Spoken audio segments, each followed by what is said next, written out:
At what point are you done negotiating with Iran? Well, we're going to see what happens. We're only making a good deal.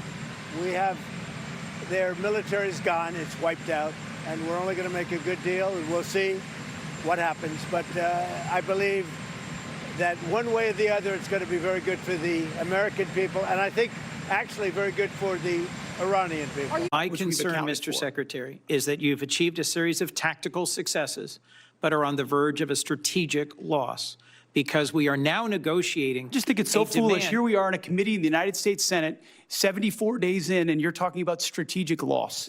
We have the ability to defeat a 47-year threat of a pursuit of a nuclear weapon. We have more leverage than we've ever had. We've had incredible battlefield successes, and you're talking about a strategic loss?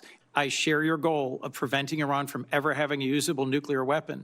Not validating leaked information that could be wrong or not wrong. Why would I validate what people may leak or not leak? This is not a classified setting. We don't talk about those things. And you like to talk about them on TV. We don't talk about them here. We are winning, have won every component of what we fought in this conflict. Iran knows that based on the incredible degradation of their capabilities. And which is why we saw them wanting to come to the table. How this gets resolved will be on our terms, on President Trump's terms, and we have all the munitions and capabilities necessary to enable that. First, that was President Trump on negotiations with Iran. He's now reportedly seriously considering a resumption of U.S. combat operations in Iran with a new name, Operation Sledgehammer. And then that was Pentagon Chief Pete Hegseth pushing back on Democrat senators. He was testifying on the Pentagon's $1.5 trillion budget request. Senator Chris Coons said what's going on in Iran is a strategic loss. Pete Hegseth says no, it's not. Joining us now from House Armed Services and Foreign Affairs, veteran U.S. Marine Commander Congressman Rich McCormick. Congressman, it's great to have you back on the show. What was your reaction to what you just heard?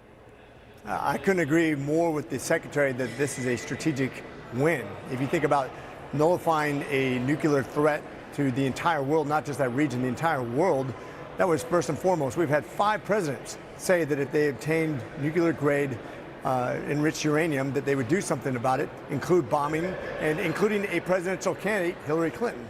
He just happened to be the president that happened to match up with the time in history that we had to do that. Now, add to that, which the stability of the region is going to hinge on how this ends. We have to end this very decisively and very quickly, especially if we want to go into the midterms with the advantage. Okay, so we got reports coming in. The UAE was secretly and has been secretly bombing Iran's oil infrastructure. The UAE going after Iran, striking Iran after Iran repeatedly bombed the UAE's oil infrastructure. Qatar's prime minister said Iran should not use the Strait of Hormuz as a weapon to pressure or to blackmail the Gulf countries. So it looks like the Gulf states are joining possibly with Israel, maybe the U.S. Could they step in and help out with combat operations to get that nuclear bomb material out of Iran?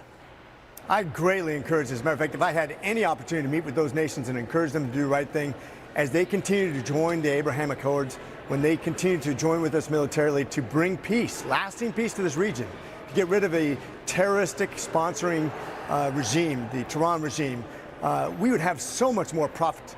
We'd have a higher living standard. You'd have so much more peace. You get rid of a regime, an autocratic theocracy that has done nothing but bring trouble to that entire region.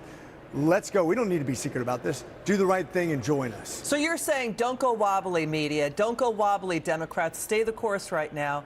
You know, because you're right. The Iranian tactic has been delay, delay, delay. You know, the Iran war, will it hit the GOP in the midterms? I mean, inflation hit 3.8%, up 0.6% from March, even though April wages continue to rise at a decent pace of about 3.4%. So the worry is that this is going to hit the midterms. Iran is betting that President Trump will go wobbly because of the midterms. What do you say? This is not the time to flinch. The quicker we end this, the better. It's going to have to be decisive. There will be civilian casualties. I'm sorry, that's war. But the faster we end this, the faster Iran will actually benefit. The Persian people are ready to rise up. I think they just need that decisive blow.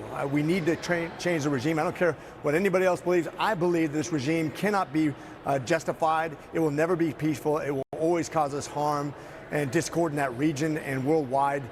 This is the time. This is the time to be decisive and bold. I just talked to the White House staff about this today and feel very good that we're on the right trajectory to get this done quickly. Thank you, Congressman Rich McCormick. Thank you for your service to America. We appreciate you.